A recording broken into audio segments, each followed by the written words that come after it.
I'm Arthur Moats, and I'm here to tell you about my new book, The Moats Theory of Life. If you haven't picked up a copy yet, I strongly encourage you to. This book not only is a fun read, but it's a guide to helping you become a person of impact and inspiration. If you are ready to take the next step to improving not only your life, but those around you as well, go get a copy of The Moats Theory of Life, and it's available at moatstheory.com.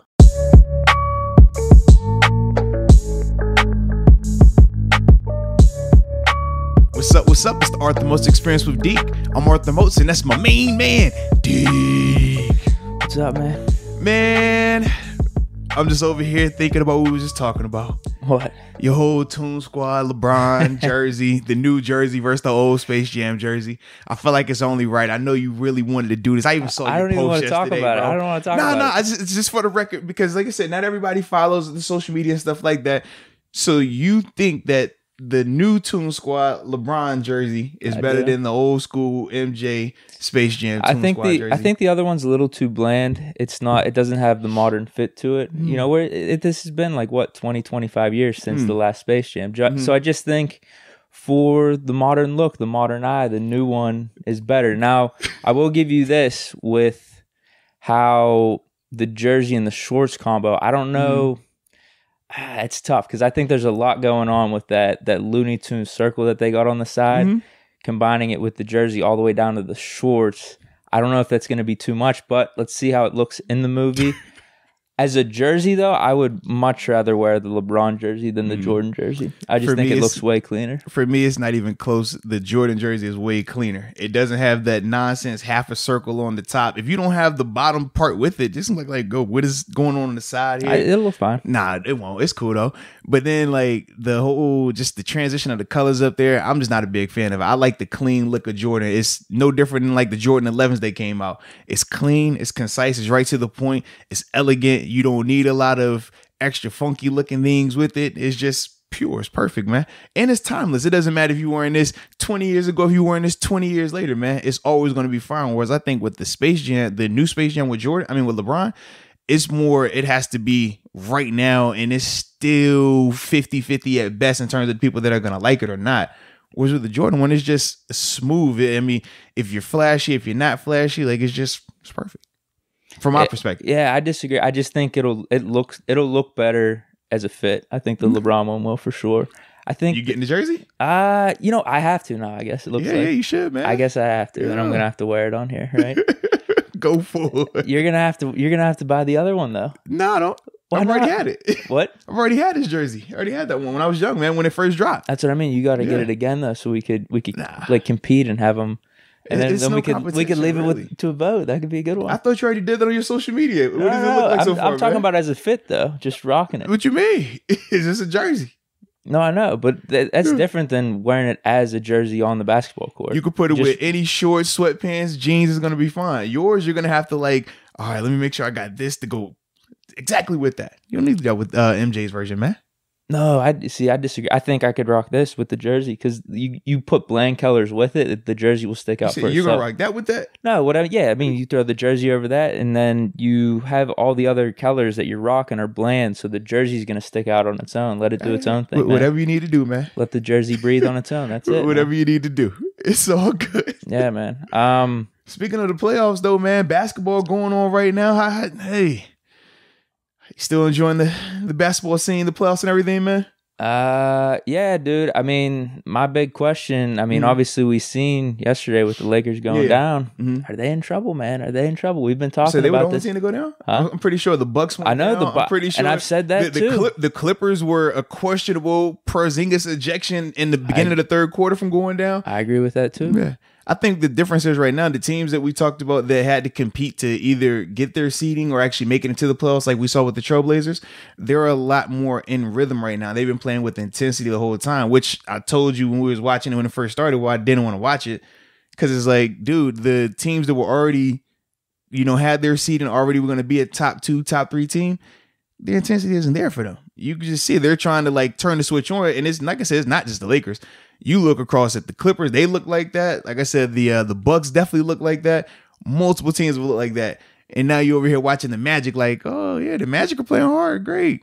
I don't want to see the Magic. I just don't. It's not versus the Bucks. I'm just saying in general, like, it's just not doing it for me, man. I'm concerned about all those teams, to be honest with you.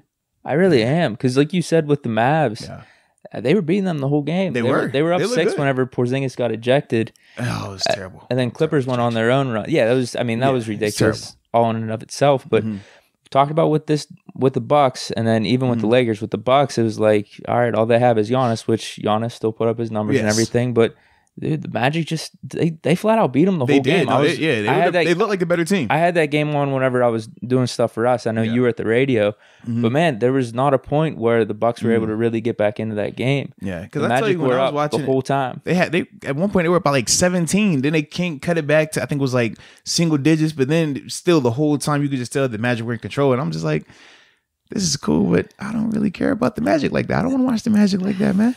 And then with the Lakers, they just, they couldn't shoot yesterday. But that's been the story, the whole bubble for them, man, in terms of not being able to knock the open shots, lack of offensive rebounding. I mean, you would think with the amount of size that they play with, that they would be able to steal those extra possessions like that. But it was the contrary. They weren't pounding the boards. They weren't getting the second chance shots. And they weren't limiting the possessions of the Trailblazers. The Trailblazers, man, you watch them, man, they get down there, they getting buckets. Dame Dollar, I love him, man. His game is just filthy right now. But it's just like with them, man, you see how number one, they're playing team ball, but number two, they just look like they're playing with more urgency than the Lakers. And like I said, the Lakers play with that same level of urgency. The Bucks and the Clippers have all looked like they're just, we're supposed to be here. We're supposed to beat you by just showing up. Whereas the other teams are actually playing balls to the wall and like, hey, man, we're going to do whatever it takes to win these games.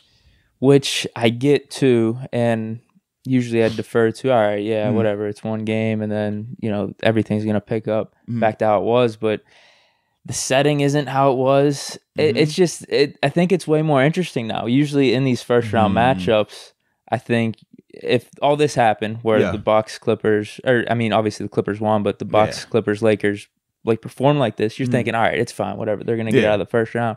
I think this is a lot more interesting now where I don't know if it's a guarantee like that. I really don't. I think it's going to at least make for an interesting series where some of these, I don't know about the Clippers one, because I could definitely see them that might have been the Mavs' best chance. Got you. But with the Magic and the Blazers versus their respective teams, could those go 6-7 games and just make it interesting where all of a sudden now, with the storylines with Giannis, like, can he do it? Can he advance to the finals this year?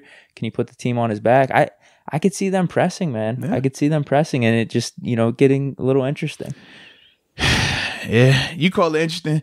I call it if Giannis is not in there after the first round, LeBron's in there after the first round, I'm probably not going to watch it again. Wow. It is what it is. I'm not going to lie to you, bro. I don't want to see the Magic. I don't. I'm sorry. I don't. It's nothing interesting to me about them, man. Like, no. You call it interesting for me. I'm just like, all right, it's over. I'm cool. Whoever wins. I'll watch it next year, man. No, you're right. The next round series might not be as interesting, but what I'm saying is this first round series would be interesting. All I'm saying is if it's a scenario where you get the Magic playing the Rockets for the finals, I'm not watching that, bro. I don't think that's happening. Oh, no one thought that the Magic would be able to do what they did in game one. No one thought, well, I'm sure people still thought with the Trailblazers because they've been hot throughout this whole process that they could get a couple games, push that series. Without a doubt, Dame Dollar, we know what he can do. But the Magic, we talk about, it would not surprise me if the Magic go ahead and beat the Bucks in that series because we saw they just look the better team. They're playing better. They're playing harder. On top of the fact that if Giannis doesn't go crazy for 4 games, they don't have anybody else that's going to step up like that. And even in the Lakers game, you saw that, okay, LeBron was doing his thing. AD in the first half killed, but the second half kind of disappeared. That's been one of the big question marks with him. Obviously, he's been killing it throughout the regular season. He's killed it throughout all of his career, but when the chips are down, is he going to step up like that? You remember, though, we can't say every time because he did single-handedly put out Portland. Was that his last year in New Orleans where he averaged 30 a game in the playoff series versus them?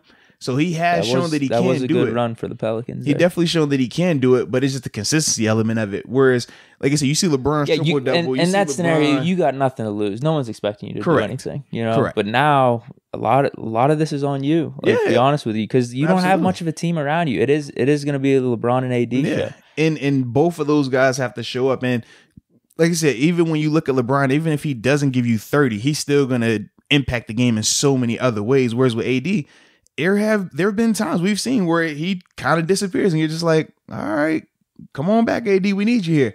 So it'd be interesting to see though what he does, man. That's funny, man. What's up?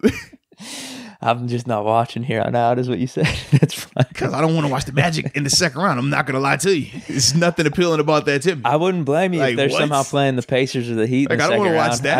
I don't know who wants to watch that. Listen, the only reason I was watching the Pacers in the Heat was because of the whole T.J. Warren and Jimmy Butler thing. Yeah. But other than that, I'm like, I don't want to watch that game either. Yeah. Like, it's bad. It's bad basketball, man. Number one, like I said, intensity is down. It reminds me of Summer League. And at least if I'm going to watch a game that's going to put me in the Summer League vibe, at least let me watch the star players in that. But you take the stars away and it's just that, I'm cool. I don't want to watch that. I mean, you saw, I forgot. Dude, the Mavs Clippers is going to be interesting, though. I mean, it goes back to what you're saying about stars. They got stars on both sides. Man, when the Nuggets and Jazz were playing, I remember the commentator, he simply said, this looks like a LA Fitness pickup game. And I was like, the thing before half. Yeah. That was trending on Twitter. And I was like, yeah, you're not lying. I feel you. That game finished out really good, though. It did. It really definitely good. did. The overtime and everything. Yeah. That looked good. I'm surprised Jazz are even somehow still relevant in this. Like how they were able to take it to overtime like that. I mean, they were beating them. Like they had that. I mean, it was back and forth, but it did feel like Jazz were outplaying them for a decent amount. It was more Donovan Mitchell, but them not having Conley, obviously, no Bogdanovich. I was telling you, I think they're going to be the easiest play for the West in the first round, but I don't know, man. Yeah, I guess they're staying afloat. Good for them. Yeah, I mean, they look good. I don't think they're going to be able to hold it up, man. All I'm saying is this. I think that Nuggets or that Jazz team, you would have put them versus that Bucks team that showed up. You would have put them against that Lakers team that showed up, or even that Clippers team that showed up. I still think they would have got that win the way they were playing in that overtime game versus how all three of those other teams played in the first round. I mean, that opening game. I don't like this scenario. Because if it's a situation where the Jazz are advancing, I don't want to watch that. I'm not going to lie to you. I'm not going to want to watch that, bro. It's the team that loses fault, though. I don't care. It is what it is. I'm just telling you.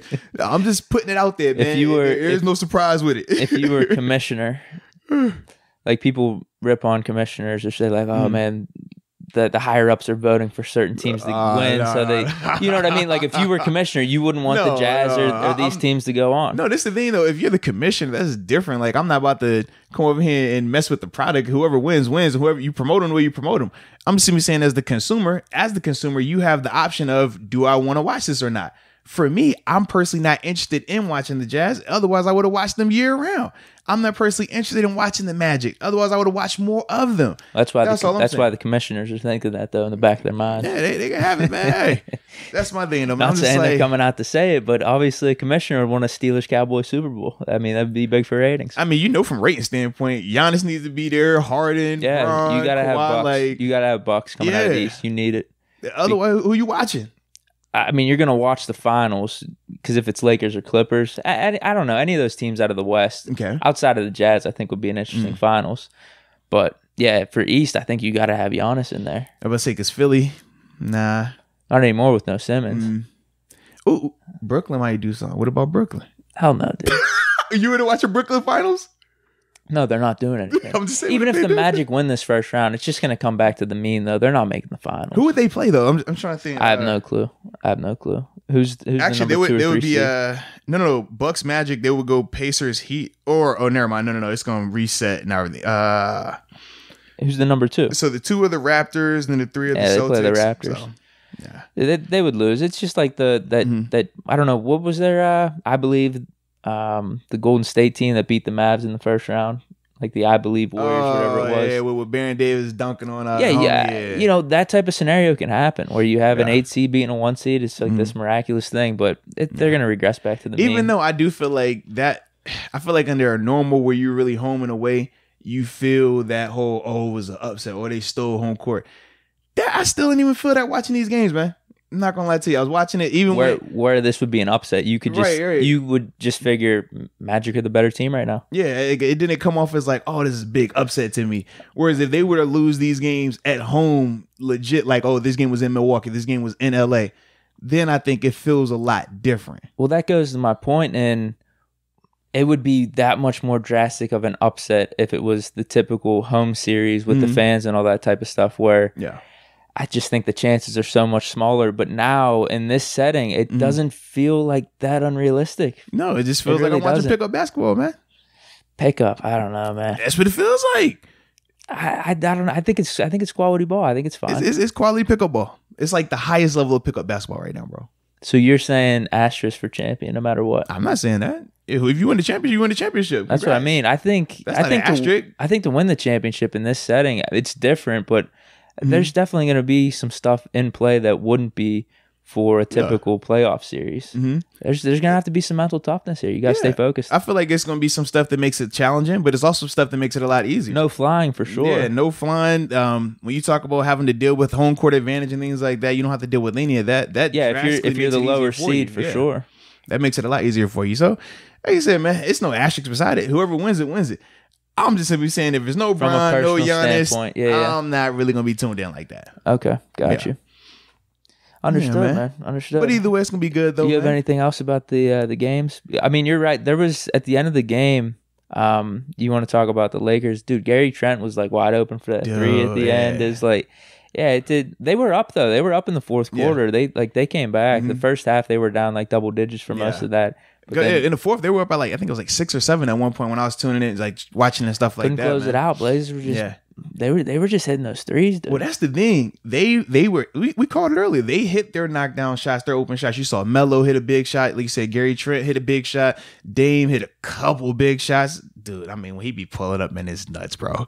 Yeah, that one at the end. I think was it tied 89 or something? That was the dagger, bro. He hit that, and I'm just like, ooh, dang. Love it. I think for as much as it's a mismatch for the Blazers with the Lakers having the size and having LeBron and AD, the guard play with the Blazers is a mismatch for the Lakers. Major. So it's just going to be who can expose that the most and come out of this series. Yeah, Lakers should. I mean, they should still be the favorites, I think. But dude, I don't think this is going to be an easy thing for them to come back. I really don't. Well, like I said, the matchup with Portland isn't going to be easy just because of the guard element of it. If it was strength versus strength, that's one thing, right? Because then you say our stars are better than your stars, but that's not. It's your strength is interior, their strength is guard play. All right, who has the bigger of the mismatches?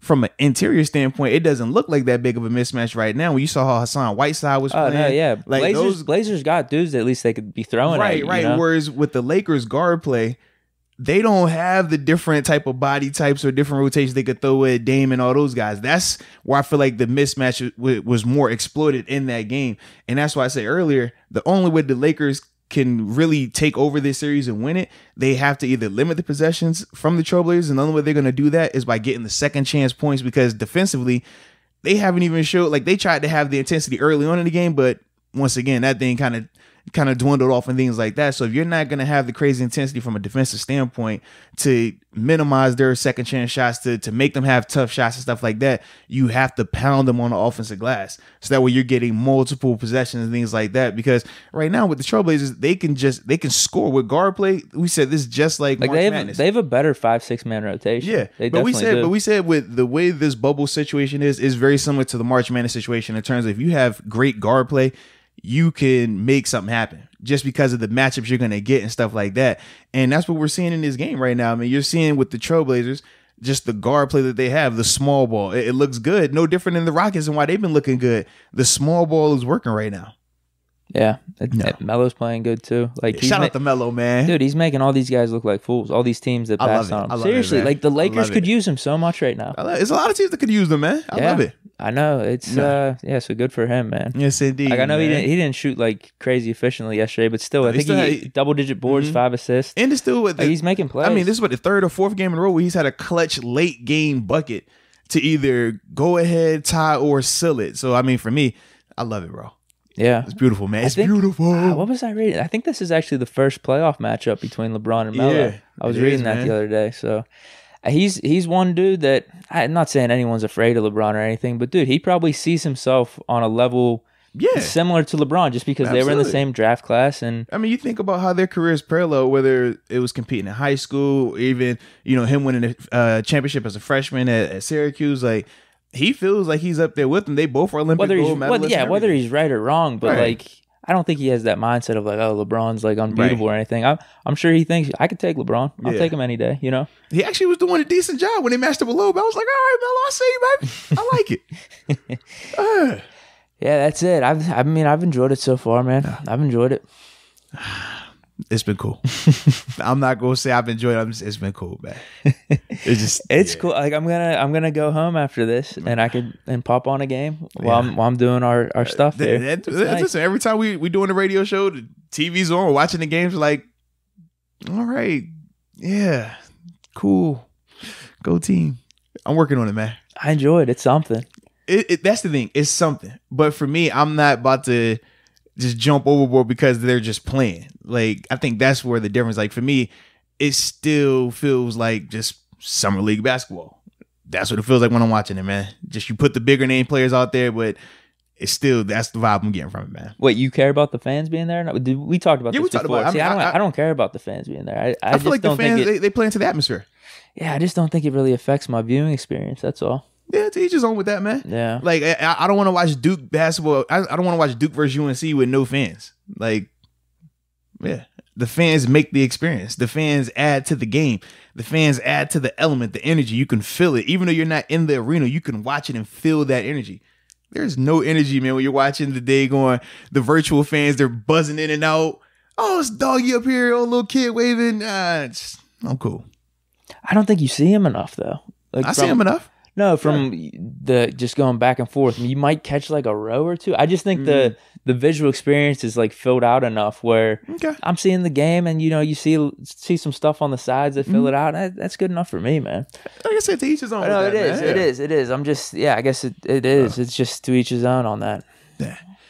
I'll be glad when it's back to regular basketball, regular fans, traveling, home court, away court, all that. I want to see Jack sideline. I want to see that. I want to see Jay-Z pulling up. If it's Brooklyn, I want to see, somebody from New York that's hot. If we're in New York and it's the Knicks playing, I want to see Spike. I need that, man. If I'm not seeing it, it doesn't do it for me, man. I need to see them people, man. It just hits different, bro. Understood, man.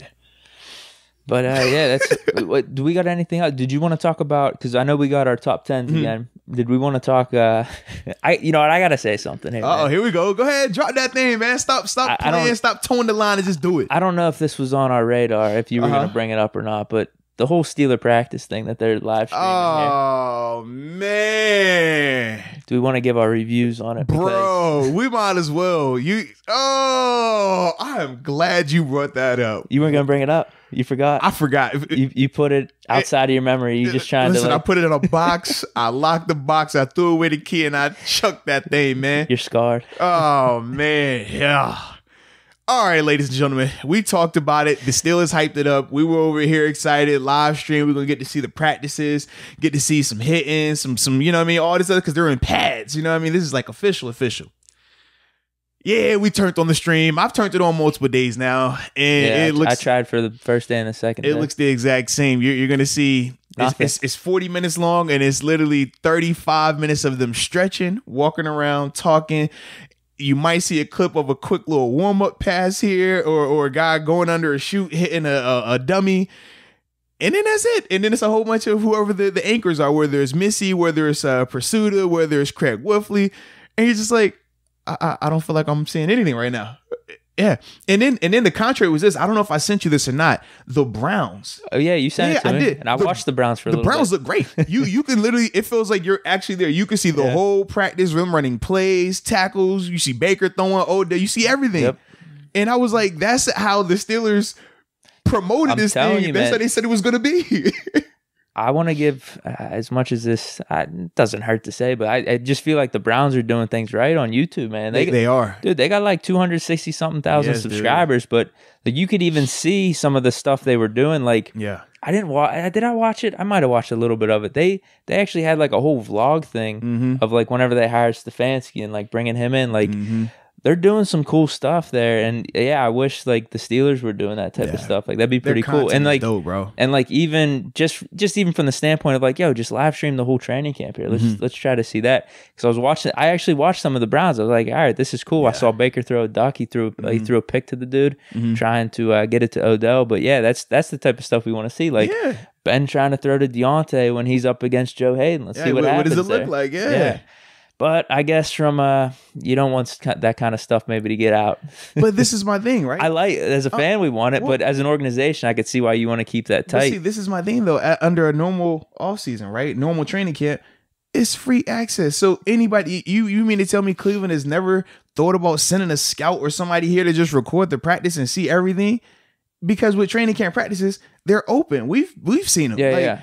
Wherever you're at, you can record them. You can do what you want. So why all of a sudden now, when we're talking about doing it from a stream standpoint, now they don't want to show it? Maybe because like all eyes will be on that now. It's like that's the main show. But isn't that how it always is though? I don't know. I think the only time you're seeing clips is like someone's pulling it up from their phone. And like whenever the Steelers would release anything, they'll show you the highlights and stuff, like good things, right? Mm-hmm. But if you're gonna see like Ben throwing a pick or a bad play happening, it's probably just gonna be from someone's phone. I don't think it's as out there as it would be if it's the main thing on the Steelers YouTube and it's getting promoted. You just said Baker threw a pick, and that's I know. I don't, dude. I think that's cool to see. Even the Broncos, I wouldn't care. The Broncos do their stream. No, the Broncos and the Seahawks do their stream the same way the Browns do. So I literally watched all of Russell Wilson's practice. Good throws, bad throws. No one talks about it. It is what it is. Like I mean, because training camp is training camp. I agree with you. I think this is a message we should be sending to the Steelers organization. Like, dude, like it's cool. Just be transparent about this stuff. Yeah.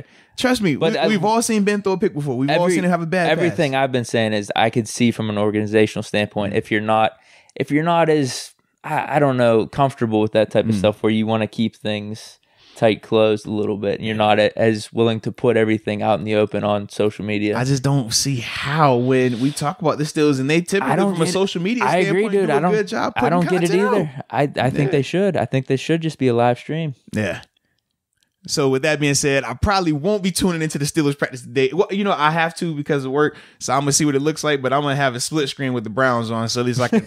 I felt like I was watching football. I was excited. The Steelers, it was just standing around. I was trying to find the Bengals one. They don't have one going, just because I think some teams don't. Some teams don't even have a live stream option. They did a 10 or 11 minute thing, kind of like the Steelers. Ours are for 30, 40 minutes, but they just did a 10, 11 minute segment of it, where you're just kind of seeing the same thing, just them go through warm-ups and walking around. And but I think the Steelers could do theirs like that. They could do a 10-minute thing without all the extra fluff of, this guy's standing over here talking. Right. Oh, just get to the point. Yeah, they'll talk about, Devin Bush, man, excited for him this year, and he's over here just standing, no helmet on, fiddling with his gloves, and you're like, really? That's the content I'm getting right now? And this isn't ripping on anyone. This is just like suggestions. Like, this could improve a little bit. In the comment box, like, hey, I think we should do this. Bam. That's what we're doing. Especially in this day and age, that would be a really cool thing to see. Dude, if we saw Ben and Deontay and James Washington and Juju, them going up against these corners, Minka, seriously, bro, it'd be sweet. Trust me, the way we felt watching the Browns footage, if that was Steelers footage, it would be 1,000 times better because these are people we're actually invested in emotionally. You know what I mean? Like, Baker, we want to see them. You got Odell and Baker, but like I think it feels bigger with this season coming up, just with Ben coming back and like our defense being that elite. Like Browns don't have the names like us on defense, but then Juju, the storyline there, Deontay taking the next step. Like we've talked about this how many podcasts, but like that would be so interesting. It would, man. Hopefully they figure it out. Hopefully they say, all right, man, we've been getting some negative feedback. We need to release a little bit more content or just live stream, and maybe they'll make some changes in the upcoming future. Hopefully they do. Are we gonna send this to Steelers, like a clip of this? Hey man, tag them. Listen, I'm not gonna lie. I rub shoulders with some of the people that are in there. They're actually like being able to go to the practices and stuff like that. And I'm already putting the birdie in the air. Like, are you? Absolutely, yes. As soon as day one happened, I was like, look, man, I know you're going back in there. We got to have this better. And I showed side by side. I said, now look.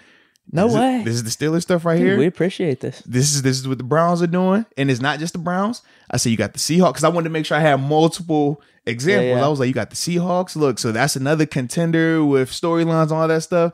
You see how they're doing it. You got the Broncos as well. I didn't get a chance to see all the other ones because like with the live stream, you have to be tuned in whenever that team is practicing. So between East Coast, West Coast, what time of day their practice is for that day, it's a lot. But yeah, I was just like, man, if the Steelers do it like this, man, Oh man, it'd be gold. Maybe going wild, yeah. Yeah, no quite, because that's what we all want to see. That's what makes Steelers training camp so awesome.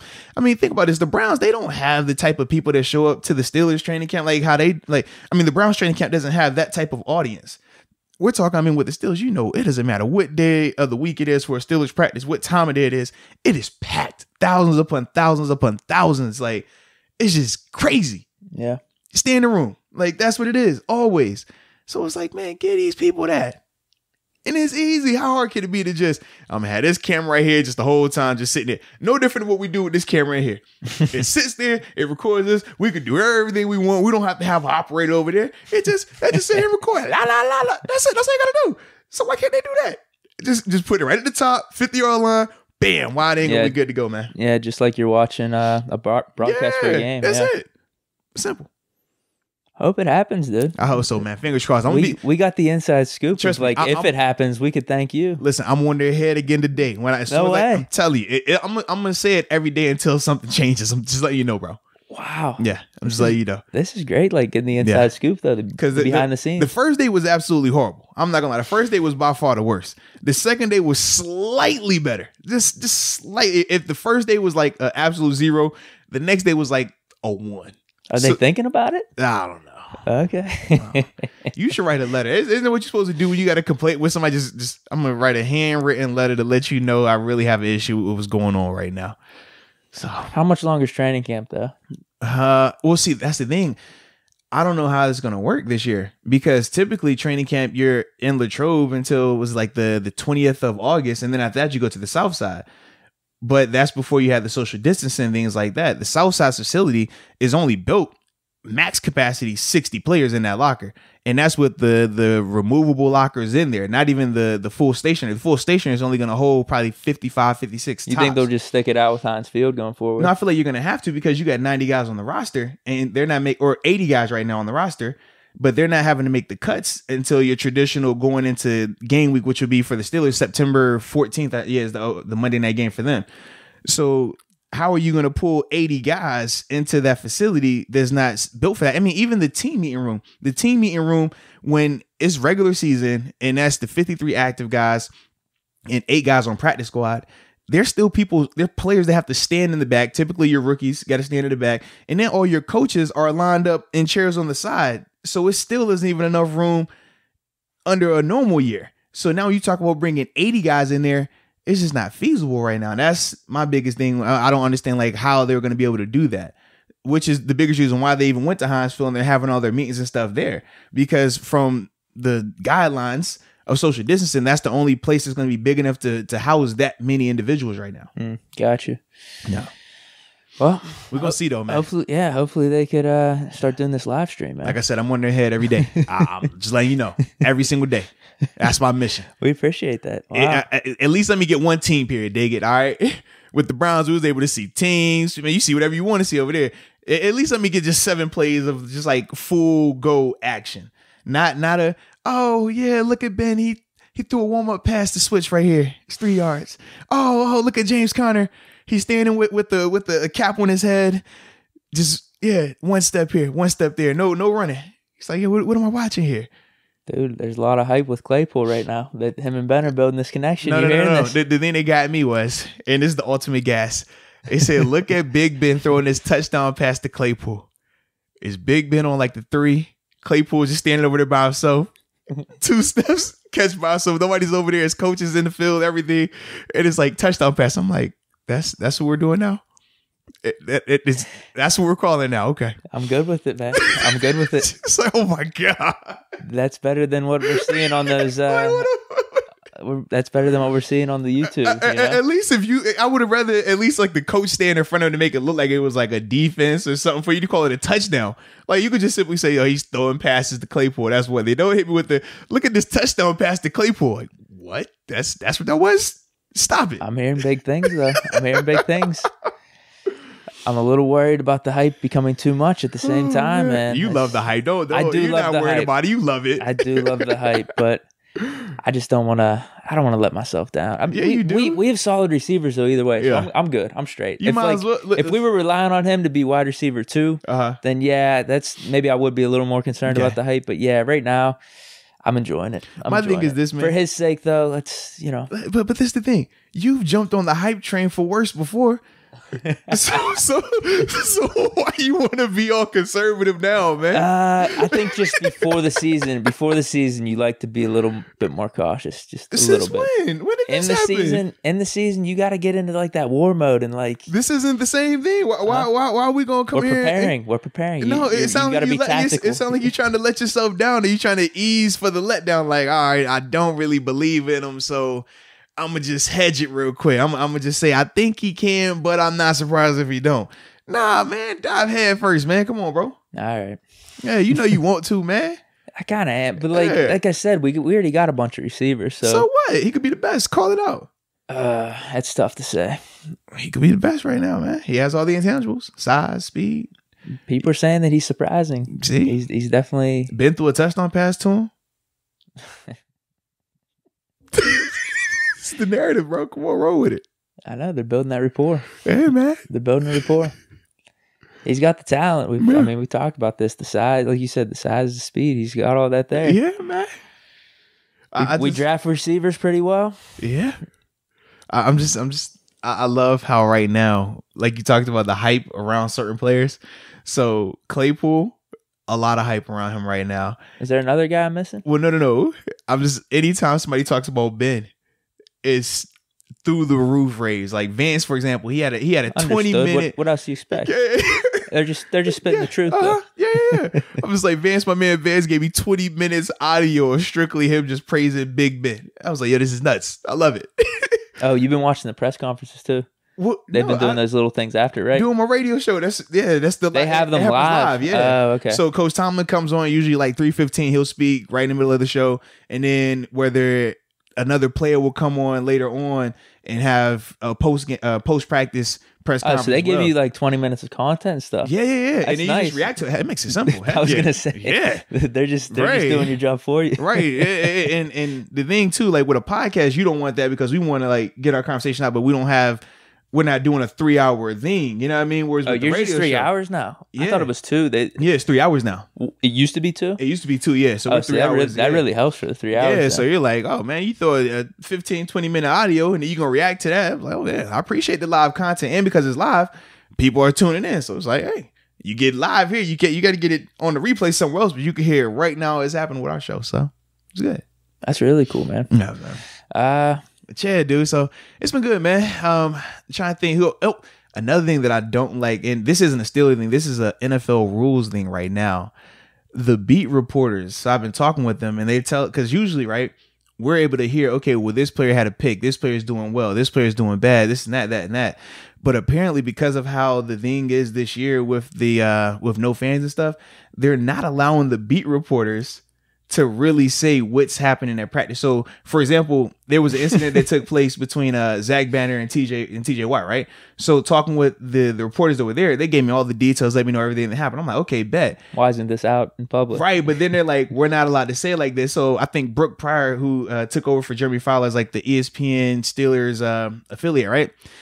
She puts this is for all of NFL? Yeah, it's for all of it. Yeah, so she puts up there, she was like, there was a close disagreement between Zach Banner and TJ Watt, which was expected when the pads come on from an emotional standpoint. But she couldn't say exactly what happened, even though like I'm like, man, I already know what happened and how many times and what transpired before, after, doing, and all this other stuff. But it's like, why can't y'all just say that? But they said that they have rules in place where they're not allowed to tweet or put in their reports what happened. They said the way it works is they have to, once practice is over, write down a practice report of their notes. They have to either get a player to confirm what happened. So the player has to go on record and say, yes, this guy caught this pass on me, or yes, I got in a fight with this guy, or yes, this dude ran me over. If you don't get the player to confirm it, you have to go to like Bert, who is the Steelers PR guy, and he has to say, okay, yes, you can put this out there. And even with that, they say he's still allowed to say, well, I don't want you to word it like that. I want you to word it like this. I was like, this is nuts, man. So I can't see anything. Yeah, but so if you're the Browns, Seahawks, any one of those teams, why does that matter then? If you could just see the stuff on the live cam. Well, that's the thing. So for teams like that, it doesn't matter, but you still have to follow those guidelines. The NFL set those guidelines, so it doesn't matter. Yeah.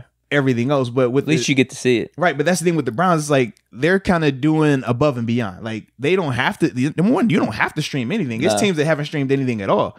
But it's like, hey, if you want to stream here, but if you want to go above and beyond, which the Browns, the Seahawks, and teams like that are doing, it just makes the fan experience better, especially in times like now. So if you're a person who loves to watch football, if you're a person who loves to go to training camp, at least with those other teams, they're going to give you as close to that experience as possible.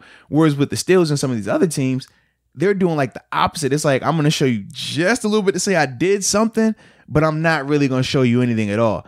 And that's my only thing. I'm just like, man, under normal circumstances, you got more people, more eyes on your training camp than the Browns would ever have. Oh, yeah. But now, let's say when it's virtual, now you want to play like, oh, I don't want anyone to see what we got going on over here. Like, that's the part that's not adding up to me. Yeah.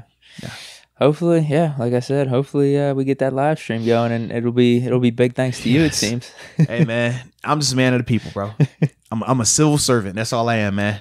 Just a servant. I like hearing the behind the scenes stuff too. Yeah, man. But it's a lot. Like, it's just crazy when you hear some of this stuff, and I'm just like, dang. And then once you hear what really is going on, and then you see what gets posted or what they're allowed to say, it's just like, oh man. But if you're a fan that you don't have a clue, feel right. Yeah. Yeah. And I'm like, at least I have the access to know this stuff. But I'm like, if you don't, some of this stuff, I mean, you can create a whole narrative if you want to, and you're just like, oh wow. And I get to see both, and I'm like, oh, okay. So now I can see why people have this opinion of this player because of this tweet or this little post with no context or nothing around it. Or they can use what they say, the still photos, or like I said, they have to get clarification or get a approval to use some of the videos. So like I said, the one video where you see Ben throwing the Claypool in the end zone, right? Like they had to go get that cleared, which I'm like, it shouldn't have been hard. It was nobody over there. It was just Ben here. I don't know who it was like a coach standing there, and then Claypool 2 yards just catch it. But they got to get that stuff approved unless you're using like a still photo. But then with the still photo, it doesn't give you the context. So you just post this photo and you say whatever you want to say around it. And for the people that follow those individuals, they're just going to take that and run with it. And you're like, bro, this is nuts. That is funny, man. Wow. I know you're talking about you talking to reporters, but you're reporting for us, man. I'm trying to give a little bit here, man. Yeah. Without getting in trouble with my daggone self. You know what I'm saying? That's what you heard me. I'm like, I know, but I'm not going to go all the way there because I ain't got time for that, baby. Yeah, and like you said, an NFL thing, not just the Steeler team thing. Very true. All across the league, so everyone's just working in those confines. Yeah. Appreciate it, though, man. No doubt, man. Hey, look, man. I'm a man of the people. Yeah. I'm doing what I'm supposed to do. It's my civic duty, bro. We ready for these top 10s? Only if you are, man.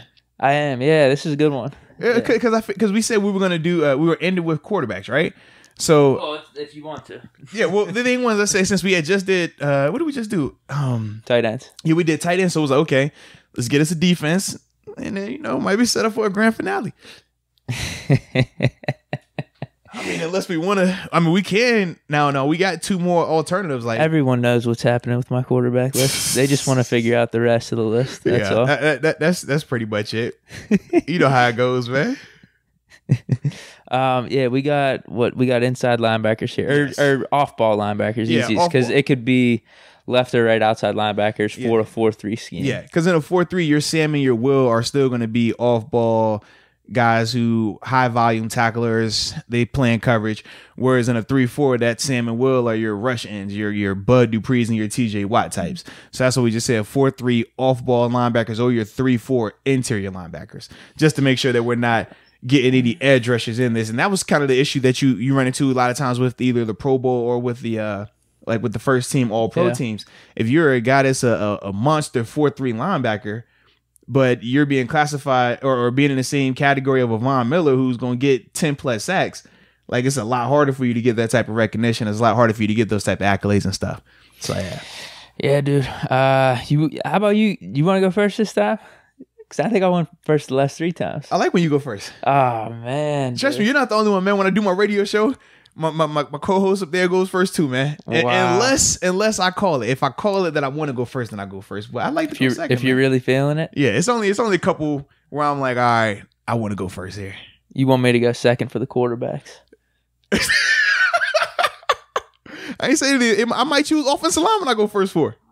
Okay. I'll go first, man. I got you. No, dude. I got you. You want me to go first, dude? Well, so for me, Linebackers, pass rushers. Are you really feeling it? Because, dude, if you want me to go first, I'll go first. No, I like to go first because it's my position. Okay. Yeah, linebacker, edge rushers, I'll go first on those. Okay. And then quarterback, because when I create myself in the video game, I never create myself as a quarterback, but it just sounded good for the story. Okay. Yeah. All right, so starting 10-1. At number 10, man, I got Devin White, LB out of Tampa Bay. Then at number 9, I got Leighton Vander Esch, linebacker with the Cowboys. At 8, CJ Mosley. At 7, I got Jalen Smith. At 6, Levante David. At 5, Demario Davis. At 4, Tremaine Edmonds. At 3, Darius Leonard. At 2, Eric Kendricks. And then at number 1, Bobby Wagner. Yeah. All right, man, what you rolling with, man? What you got over there? My list is it's somewhat similar here. Okay. Maybe not really. All right. At 10, I have Fred Warner. Okay. At 9, Deion Jones. Okay. At 8, Jalen Smith. At 7, Tremaine Edmonds. Okay. At 6, I don't know if we're just forgetting about him because of the injury. CJ Mosley. 5, Levante David. Yeah. 4, Demario Davis. 3, Eric Kendricks. 2, Darius Leonard. Okay. And 1, Bobby Wagner. All right. I like it. So, all right, hold on. You have Vander Esch on it still. Who was your 10 too? Devin White. Devin White. Yeah. So those are two interesting ones for me because Vander Esch, I wanted to put on actually too. He just had a bad year last year. He was hurt. Yeah, he was hurt. Injury, yeah. No, he was definitely hurt. So that's kind of the thing. Is he going to bounce back? I expect him to. It was just it was a rough year for him. Because his rookie year he was insane. Yeah, he was all. He would easily be in this top 10 just based off that. I guess my question to you is this though. So you said people forgot about CJ Mosley because of the injury, right? Yeah. But we just said the same thing with Leighton Vander Esch because the first year when he was healthy, it was out of this world. That's the problem. But like him playing with he didn't play good last year though. That's kind of my point. With Mosley, he actually played good when he was there. He had the pick six. Like 2 games, I know he had a pick six though right off the bat. He had. I mean, he put up some numbers in those 2 games, but body of work with him too. 4-time Pro Bowler coming from the Ravens. He's one of those guys. He's always been in this top 10. So I'm giving him the benefit of the doubt. I think he's going to come back and have a really good season. And I'm not saying that Vander Esch isn't, but Mosley's got that body of work, and he didn't play last year, so we didn't get to see him have any bad performances or anything like that. So that's I wanted to put Vander Esch in there. I really did, but I like my list here. Okay. So why'd you go with Deion? You said Deion Jones, right? Yeah, he's a really good cover linebacker, really fast. A lot of people are high on him. He's got the body of work with him too, like throughout his whole career. Just 100 tackles pretty consistently. Like I said, a really good cover linebacker. So I think he belonged in that top 10. Okay, fair enough. Yeah. Why didn't you have you have a knock against him or? No, I don't have a knock against him. I'm just higher on a guy like Devin White, especially the way he ended the season. He was going out of this world, and along with the fact that, from an offensive standpoint, we know that the Bucs turned the ball over at a crazy rate last year. So we talked about similar with Devin Bush, right? We talked about how these guys were out there a ton of times, playing a ton of snaps, more than you need to from a defender, and he was still very productive. He was still one of the main people on that defense that was balling out, and he was doing it as a rookie. And I look at the fact that he has some bumps early on in terms of from his health standpoint, but when he's been healthy, when he's been out there, man, the tape is hot. And he's a guy, I mean, it's a reason why he was drafted. So for me, that was my biggest reason why I have him up there. And with Leighton, I feel like Leighton's a better player than Deion. I understand that Deion has the quote unquote longer body of work, but same with CJ Mosley, they've just been in the league longer. When Leighton is healthy, Leighton is going to be one of the best linebackers in this league as long as he stays healthy. The neck injury last year, it affected him. That was why he didn't play as much as he did play, and why Sean Lee kind of emerged back out there. Remember, Sean Lee was a Pro Bowler, All-Pro. Leighton came in and took his spot. And it wasn't even close. So just to give you a little context on it, that's why I still got Leighton up there in my top 10. If Leighton was healthy, this was a year ago, Leighton's my top 5 linebacker. But because of the year he had, that's why he's sitting at 9. And even with CJ Mosley is at 8 on my list because I understand he only played 2 games last year. Now, I understand what he can do from, what he's done in Baltimore and things like that. But I still want to see, okay, get back healthy. Show me that you're still that player. Because where do I got him at 6? So we're not too far off there. Yeah, dude, I think just body work with him speaks for itself and how good he's been. Did you have Jalen Smith on yours or not? I do. I have him at where do I have him? I have Fred Warner. I had him at 10. I think I had Deion Jones at 9. I had Jalen Smith at 8. Okay, and I have him at 7, so we're not too far off with that. Now you had Tremaine Edmonds. I was gonna say that's our big one. I don't have it. You had him at 7. I have him at 7. Yeah. I don't have anything against him, dude. I could see why you would maybe be a little bit higher on him because you're seeing probably a lot more Bills tape than I am. Actually, I'm not seeing much Bills tape. Right. Just watching the broadcast of a couple of games that I did see last year. But no, dude, he's young. That's the one thing you can say about him that I think is a big benefit to him going forward. Pro Bowler last year, only 21 years old, like I said. Back-to-back 100 tackle seasons, 12 pass defense last year, 12 pass defense in 18, 9 last year. So it seems like he's decent in coverage. Is there anything, or what's the reason you have him higher than, I guess? Because, you have him, up in I have 3 him or at 4? 4? Yeah, I have him at 4, yeah. Now you're saying, why don't I have him higher? Or why do you have him higher? Yeah, I mean, the things you just talked about in terms of productivity from a tackling standpoint, he can cover. He was the leader of that defense, came in as a rookie and literally changed the whole face of that defense. When he got there, it was very similar to when Devin Bush came here in Pittsburgh, right? How it kind of changed the face of that defense, especially when we had lost Ryan Shazier, trying to find that 3-down linebacker, a guy that can cover, a guy that can blitz, a guy that can just make a whole bunch of volume tackles. That's what Tremaine is, but Tremaine did it at a higher level his first year, and then he came back that second year and did and took another step forward. You know what I mean? So we're talking about with Devin, where it's like, all right, we know early on Devin struggled a little bit. Then he got hot, and then he kind of just continued to improve. Now this next year, we're going to see, can he take the step of being the leader of that defense? Because with Tremaine didn't have a Cam Hayward out there. Tremaine didn't have a Minka Fitzpatrick out there. Tremaine didn't have Joe Hayden when he first got there. When he first got there, Tre'Davious White was still young, trying to show that he can be a top tier corner. Micah Hyde and Jordan Poyer, they were still new to the team in terms of being whether their first or second year there. And even up front, in front of him, Kyle Williams was his best defensive tackle, but Kyle was on his last year about to retire. So it was, he didn't have that type of star-studded cast around him, and he still was able to be very productive and ultimately change, like I said, the face of that defense. And now, and for him in year 2, he took over from not just being out there, but being the leader, being the dog, being the guy that it doesn't matter what the scenario is, that's the guy that's going to make a play for us. So that's why I have him at 4, because just watching him on tape, man, there's nothing he can't do. And he's a freak in terms of like how big and athletic he is. We talked about with Devin. Devin is short. This dude right here, man, he's built like a 3-4 edge rusher. Yep. Like he's definitely taller than TJ. He's just a big interior linebacker. Dude, I could be wrong because I don't know if my eyes are deceiving me here. I think I read 6'5". Like 6'5", yes. No, like legit. He looks crazy. Like when you watch him line up, because like I said, I obviously had the opportunity to go up to Bill's training camp last year and see him in person. 6'5". And when you look at him, you're just like, bro, he doesn't look like he should be playing inside linebacker. He looks like he should be an edge rusher. He got long arms. He's a lean, like built almost like a basketball player. And you just watch him, you're like, you see him getting his stance at linebacker. And it's like, yo, how are you moving like this? How do you have that much power? How are you that big, that tall, in doing those type of things? So for me, that's why I was a big fan of his, man. But the productivity is there with it. And the biggest thing, like I said, with any of these Bills players that I've been talking about this year and last year, when you're not playing in your bigger markets from a media standpoint, right? Like your Dallas Cowboys, your Philadelphia Eagles, Cowboys. I mean, not Cowboys, your Giants, obviously Steelers, Patriots, stuff like that. When you're not playing in those major markets from a media standpoint, it usually takes a year or two of you putting out crazy tape for the rest of the league to catch up and say, okay, this guy should start getting that recognition. He start getting accolades.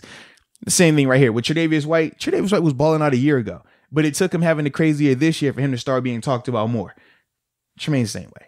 Same concept, man. Yeah, you're saying big year for him this year. He's gonna keep it up. So yeah, then I wouldn't have a problem at all putting him in the top 5. I don't even have a problem with you putting him in the top 5 now. I just think there's a decent amount of inside linebackers. They have a little bit more longevity. Yeah, that's all. I mean, I have nothing against him. He's had 2 great years in the league right now, and like I said, he's young, so there's a lot of potential there for him too. Well, and I think too, the thing, and we talked about this when we're making our list. A lot of time is, are you like, what do you weigh more for certain players? Because it's hard to keep it the exact same for each scenario. Like sometimes it's more legacy built, it's more legacy based. Sometimes it's more what you're projecting based. Sometimes it's more, okay, right now based. And it's a mix of all of those things when you look at these linebackers. Because a guy like you said with CJ Mosley, he has the crazy body of work, But if you're talking about just last year or what you're projecting him this year, well, not even going to be this year, right? Because he didn't opt out. No. No. You're thinking Hightower. I'm thinking Hightower. Yeah. But when I'm thinking about CJ Mosley with the Jets, though, I'm like, all right, is he still going to be able to be productive minus a Jamal Adams now? Because remember, Jamal Adams, he's traded now. And it's something else with CJ Mosley, bro. That's throwing you off. Hold on, let's see. Yeah. Because I don't, he's not injured. There's something going on with CJ though, bro. That's got you concerned. Yeah. Let's see here. I got him on Google. No, he did opt out. Yeah, that's what it was. I was gonna say because I knew he wasn't gonna play this year. Jesus Christ. Yes. That's why I was we like, should take him off our list then. well, no, I'm not taking him off. But but this is the thing. So when we talked about like the whole, dude, yeah, oh my gosh, yes, dude, I'm just ashamed. I'm ashamed. Yeah, but that was the thing. But the thing with CJ is this: him opting out. I'm not holding that against him because, like I said, this is just one of those situations. But we know, okay, if CJ were to play this year, he's a top 10 linebacker. But my thing in terms of him going to the top 5, my question is he going to be able to produce at that level because Jamal Adams isn't there anymore? Yeah. So that changes a lot from what you're going to be asked to do as an interior linebacker. That was my thing with CJ. Like I said, I knew he wasn't hurt, but I knew he wasn't going to be playing. But that's the biggest thing with him. It's not about, opting out or not. The biggest thing for me is no Jamal Adams. That changes a lot of what they were doing from a defensive standpoint in those 2 games that he played where he went crazy. So how does that affect you? How do you adjust to that? How do you get better from that? That's my concern with him. Wow. Yeah, because he opted out before the trade. He opted out right away. And then after that, Jamal Adams got traded. No, you're right. Mm-hmm. Dude, wow. I didn't even look it up because I thought the whole time it was Hightower. I'm like, no, he's playing this year. Them, yeah. I definitely thought, wow, I don't even know if I can have him on my list anymore. Oh, come on, man. He's a top 10 linebacker, bro. You said everything you said, and I know. I'm there for it. I stand with it, but now he's not gonna play. Oh man, dude. Like I said, I'm not holding that against him, bro. Like for example, if Big Ben opted out, would that take him from being a top 10 quarterback? Nah, not to me. I'd still have him on my list. Yeah, that's a good point. AB didn't play last year. He's not on the team right now. He was still on the list. This is gonna be like 2 years of him not playing though. Isn't that what AB right now? So I guess he'll be off the top 10 list for next year. You can make the case for that. Yes. We'll say if he was to play right now, he's in the top 10. Yeah. I think that's fair. Right. That makes me feel a little bit better. Yeah, because it's certain players that they take 2 years away from the game. Like AB, for example, right? If AB didn't play, he didn't play all but 1 game last year. If he doesn't play at all this year and he came back, he still is going to be a top 10 receiver. But where in the top 10, that changes a lot after 2 years away. With CJ, I don't necessarily know if CJ 2 years away from the game is a top 10 guy. But as it stands right now, he is. Wow. I'm ashamed. Oh, man. Wow. You good, bro? Wow. Oh, well, whatever. He's on my list. We'll stick with him. Shoot, like I say, he's on my list too, man. I ain't tripping. I just don't know why I didn't. I shouldn't be getting hung up about this. I really shouldn't, bro. It happens. It happens. That's just like, what are you tripping on, bro? I'm holding myself to way too high of a standard. Yeah, you're tripping right now, man. That I haven't lived up to this point anyway. So what am I doing here? Exactly. Dude, why all right, so in the top 3, obviously Wagner at 1. Kendricks and Darius Leonard. So we got Kendricks and Leonard flipped. Yes. What's your reasoning for that? Dude, I'm big on Leonard, man. No, I love Leonard. Dude. Leonard is one of my favorite linebackers right now, but Kendricks is a better player. Like the thing is this, everyone's talking about Kendricks and his covering. That's his main thing. Kendricks can play the run, but he's probably the best cover linebacker on this list. Problem is he plays in Minnesota. What did I tell you in terms of like the mark and stuff like that? Like with him in Minnesota, they talk more about Kirk Cousins than anybody on that defense when the defense is nasty. I mean, at the time they had, like I said, Kendricks, who's been a first team All-Pro for multiple seasons, along with having Harrison Smith, Anthony Harris. Then you had Everson Griffin and all the other boys on the D-line. Like they were stacked from a defensive standpoint. They don't get talked about. It's either Kirk Cousins or no one really talks about the Vikings at all, man. But Kendricks, man, you put him in any scheme, man, he can cover anybody, tight end, running back. He excels at that, man. And he's always been the leader of that defense in terms of the guy who does all the communication, the guy who's setting everything up. Like, that's him. So that's why I look at it like I can't make the case for him being the number 1 because I know Bobby Wagner, number 1, does the same things and he's done it a lot longer. Yeah. And at a higher level, I feel like. Yeah. So that's the only reason why it's Bobby Wagner at 1. But Kendricks, man, he's I feel like he's clear cut at 2. Darius Leonard could ball without a doubt, man. Dude, Darius Leonard is crazy productive. He does give you splash. The sacks, the picks. Mm-hmm. He gives you all that, man. Tackles for loss. Well, this is what I always tell people when you're talking about Kendricks versus Leonard.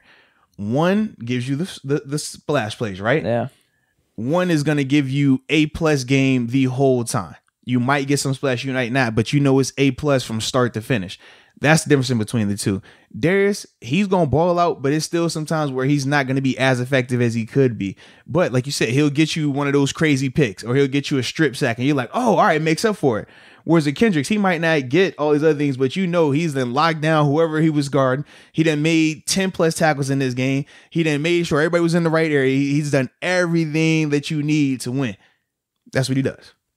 Yeah, I guess it comes down to personal preference. It's kind of like the Tim Duncan versus I'm trying to think of a more flashy power forward, because I don't want to say LeBron because they're not apples to apples, but a Kevin Garnett type maybe. You know what I mean? Like Kevin Garnett had a little bit more flash around his game and around who he was as a player, but that doesn't take away from Tim Duncan. When we talk about Tim Duncan, he's super fundamental, right? Tim Duncan, he's not going to do anything that's going, whoa, wow. He's not giving you that.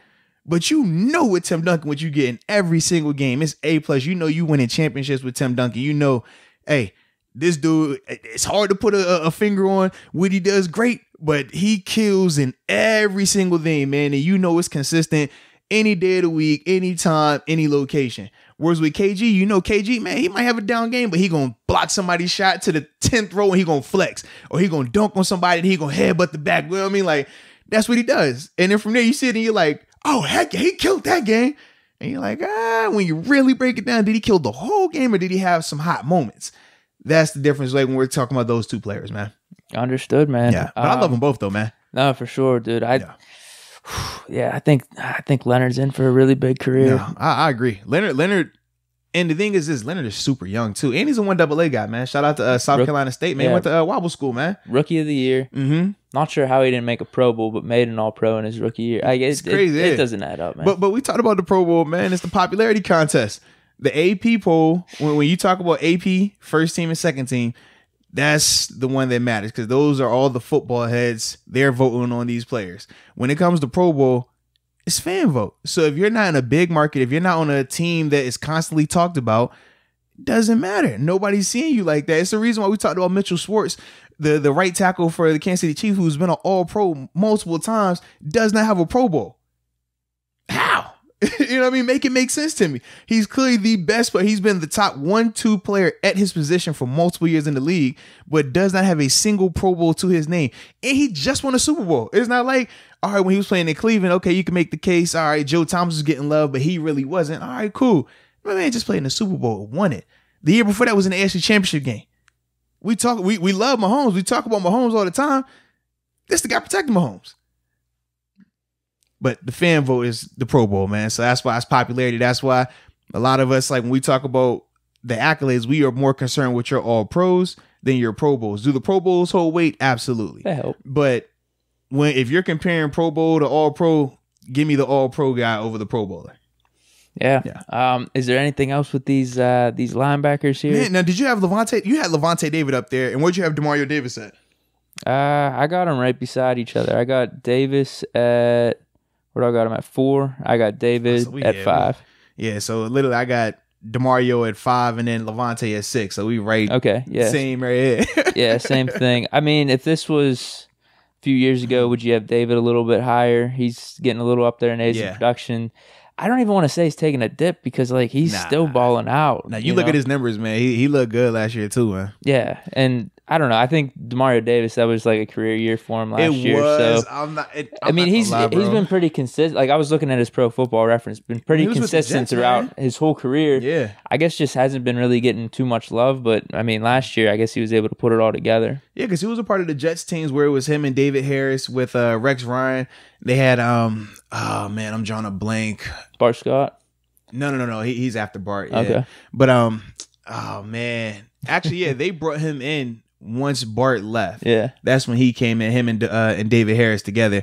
I forgot they had super tall like edge rusher guy. I want to say Manny Lawson, but it wasn't Manny. Manny was with me in Buffalo, but it was another type like that down there. But I just remember I watched DeMario and I'm like, man, he's the more athletic of the two. Does the coverage and stuff like that, but I don't know, it just never like popped like that. But then obviously last year, the season he had, I'm like, man, how do you knock that? Like first team All Pro, the numbers were there. He showed up big in big moments. Everything you wanted, he gave you that.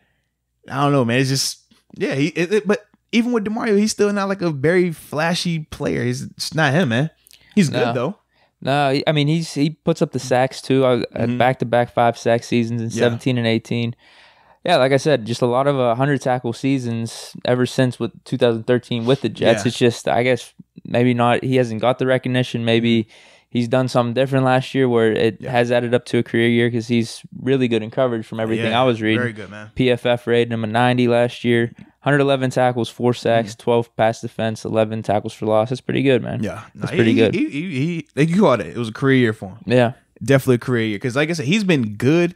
But last year was one of those like, whoa, where'd this come from? You know what I mean? Mm-hmm. Like if he was doing that for more years, we'd be talking about him like how we talk about CJ Mosley in terms of, the longevity, the productivity and all these other things. DeMario is less about the longevity and more about the right now. You just coming off of a crazy season. So, how close did you have Devin Bush to this? Where would you have him? Around like 15 to 20? No, I have him as an honorable mention. He's still in that 10 to 15 range, just depending on who you, because I thought about Devin, I thought about Roquan Smith, obviously Deion Jones, I had Collins. I don't know why I did this. Like in that next bubble right there of they flirted with the top 10. They're in the conversation, but the guys that I have in my top 10 is something about them that I like just more than those players, and that's the biggest thing with it right now. Yeah, understood. Yeah. What about you, man? Where'd you have him at? I guess in that mix, I actually didn't really have him in my honorable mentions. There was a bunch of guys that I had instead.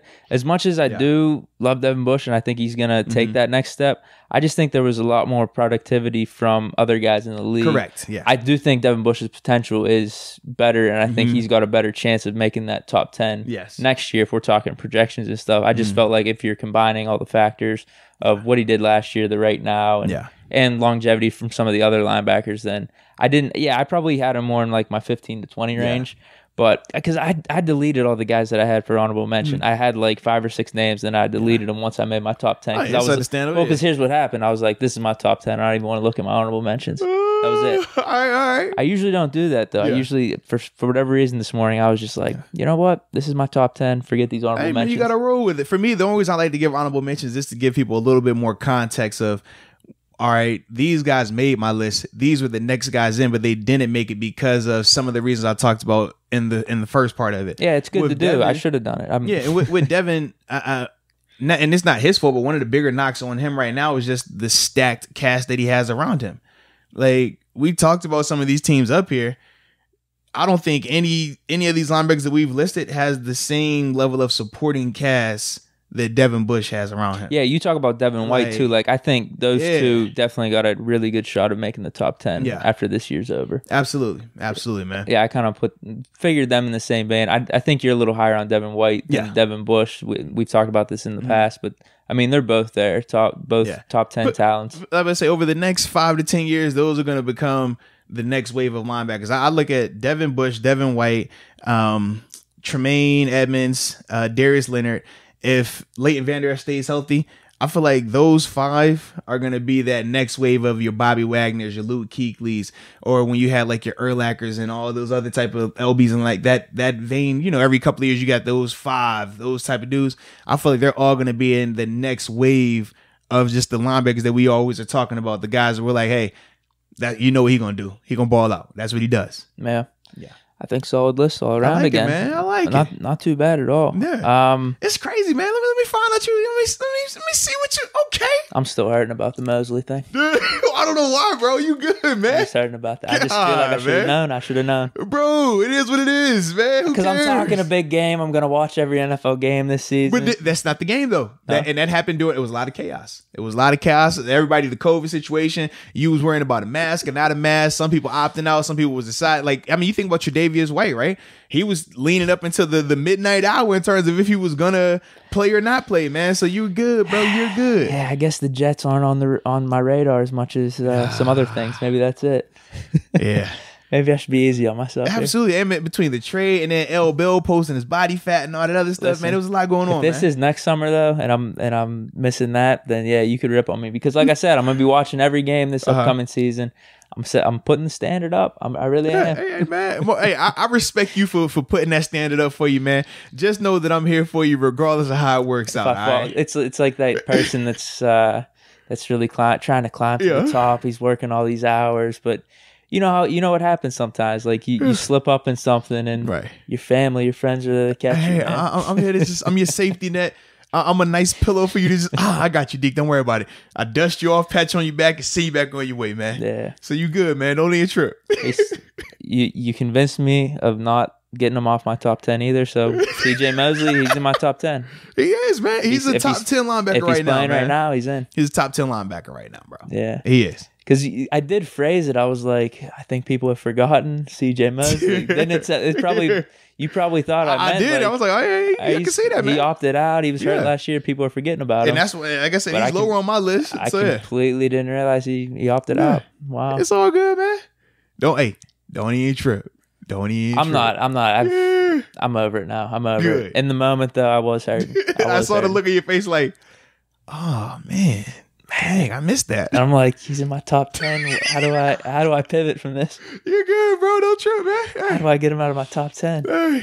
Nah, because he's a dope player, man. Me. Even though it's funny for me, man, I'm not even, it's nothing hidden. Anybody that's heard me talk about linebackers, I'm not even a CJ Mosley guy. I'm a CJ Mosley hater because obviously when Ryan Shazier was healthy, those were the two that were kind of battling for who was the best linebacker, who was the in terms of AFC North. And you know, I mean, I'm a Shazier guy. That's my dog. That's my teammate, my brother. So yeah. Anytime CJ got any type of recognition, I'm like, Shazier, dust him, bro. He can't hold Shazier cleats if he wanted to. You know what I mean? Like, he's a bum. Yeah, that's how I always feel about him, man. That's the thing, man. Shazier would be in this top 10 for sure. That's how I always feel about CJ, though, bro. Yeah. I'm like, regardless of how good he puts up there, whatever numbers he does, whatever he does, I'm always going to be in my mind, you ain't better than Shazier, bro. Yeah. When Shay was on, you won't touch him, bro. Oh, dude, that would be awesome if he was still playing. Yeah, man. It really would be. I guess that's it for the linebackers, right? Yeah, man. That was fun though, man. I like it. See, we'll move. I'm not even going to talk about what's next. I'm gonna say because we got options, man. We got options. We could go just strictly quarterback. We could go just top 10 linemen. Rushers. You got edge rushers. You got interior D line. We got options depending on how we want to do it or what we want to go into. We'll work on it, man. We ain't in no rush, baby. Okay. Ain't no rush. That works for me, dude. Just ease on into this thing, man. Season about to start in a little while. Say we just got to make sure we matching it up. Yeah. We good? You want to close this out then? Nah, man, you should close this out, man. I like it because I had to go first with my list. You didn't have to. I chose to. I know you chose to. So you should close this out, man. All right, well. Give us a good one, though, man. I appreciate everyone for tuning in. Hope you enjoyed the show. And until next time. Peace.